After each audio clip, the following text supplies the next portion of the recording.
सभी को नमस्कार। आपका मेरा चैनल में स्वागत है। इस वीडियो के माध्यम से मैं आपको बहुत अच्छी जनरल नॉलेज की जानकारी बताया करूंगा जो आपके काम आएगा। आज हम आपको वायुमंडल के बारे में बताते हैं कि पृथ्वी के जो चारों ओर घेरा हुआ वायु का जो फैलाव है वो आपका वायुमंडल कहलाया जाता है। इसको आप एटमॉस्फेयर भी कह सकते हो। तो पृथ्वी के चारों ओर जो वायु का विस्तृत फैलाव है उसको वायुमंडल कहते हैं। वायुमंडल की जो ऊपरी परत है उसको कहा जाता है एरोलॉजी। तो वायुमंडल की जो ऊपरी परत का जो अध्ययन है उसको हम क्या कहते हैं? एरोलॉजी। और वायुमंडल का जो नीचे की परत है उसका अध्ययन होता है आपका मेट्रोलॉजी। ठीक, मेट्रोलॉजी निचली परत यानी ऋतु विज्ञान। तो वायुमंडल के जो ऋतु विज्ञान वो आपका मेट्रोलॉजी, और ऊपरी परत एरोलॉजी यानी वायु विज्ञान। और इसमें आपका वायुमंडल जो है पृथ्वी के द्रव्यमान का अभिन्न भाग है। इसका कुल द्रव्यमान का 99% ये करीबन करीबन आपका 32 किलोमीटर की ऊंचाई तक रहता है। तो 99% ये आपका 32 किलोमीटर की ऊंचाई तक रहता है। वायुमंडल में नाइट्रोजन गैस का सबसे ज्यादा हिस्सा होता है। नाइट्रोजन गैस वायुमंडल में सबसे ज्यादा फैली हुई गैस है। वायुमंडल में नाइट्रोजन गैस सर्वाधिक फैली हुई गैस है।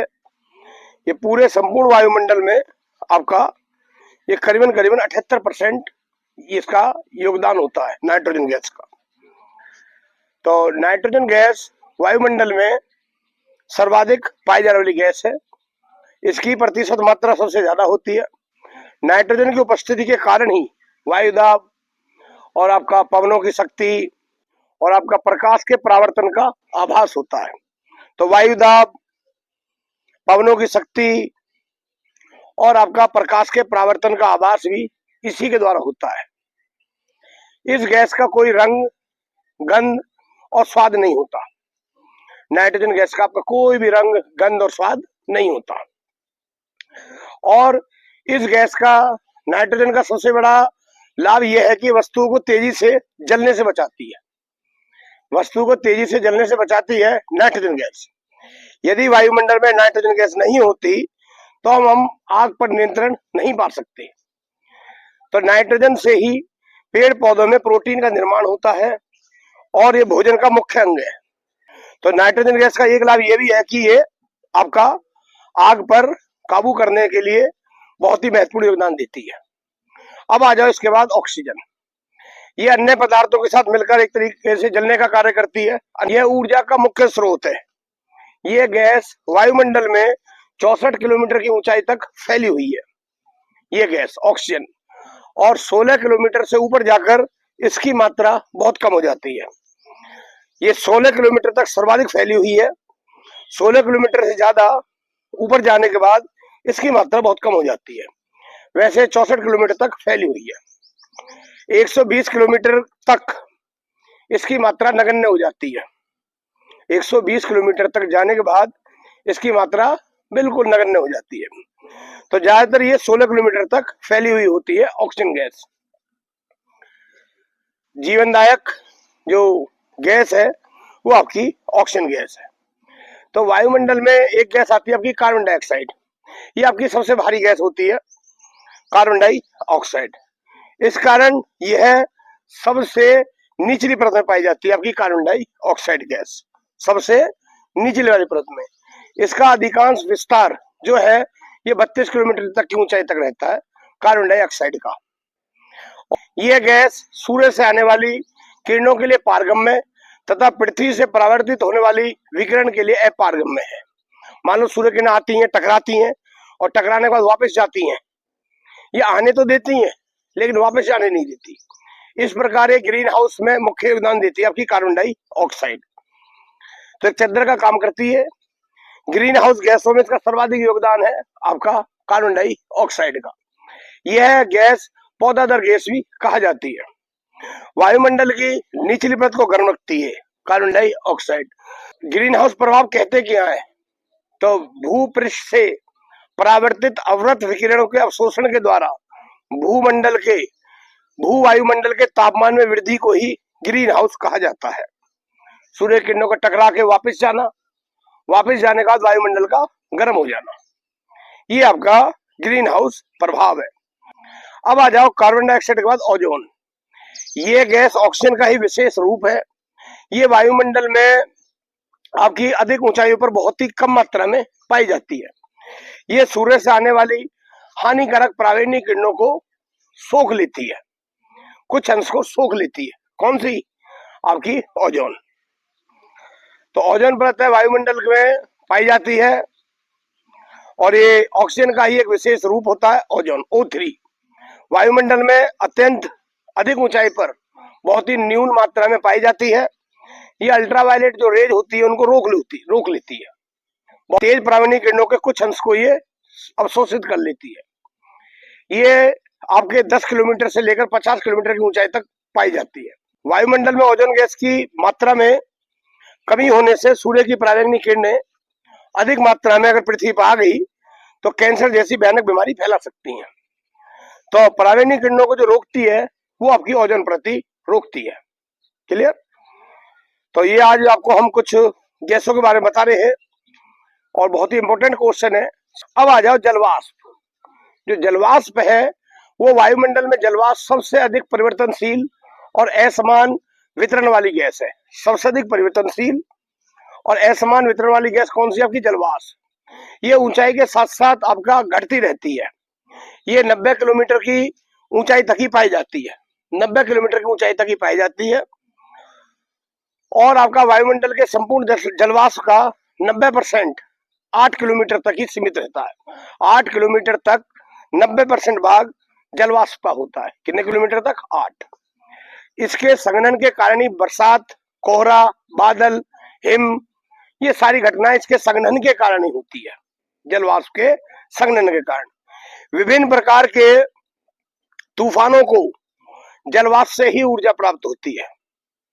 ये आपको बात नोट करनी है, ठीक? ये कितने किलोमीटर तक पाई जाती है? ज्यादातर 90%, 8 किलोमीटर तक पाई जाती है।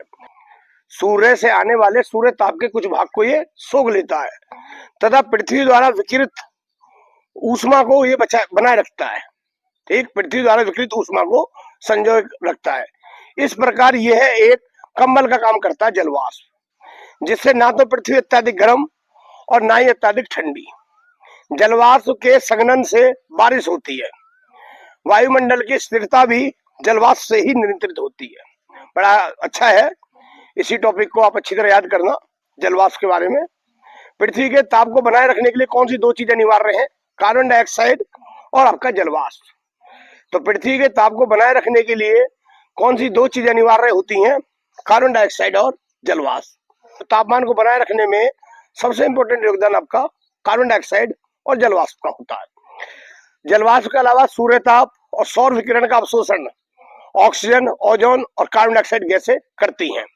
तो जलवाष्प के अलावा सूर्य का टेम्परेचर और सौर विकिरण, इनका अवशोषण ऑक्सीजन, ओजोन और कार्बन डाइऑक्साइड गैस करती हैं। बड़ा इंपॉर्टेंट है।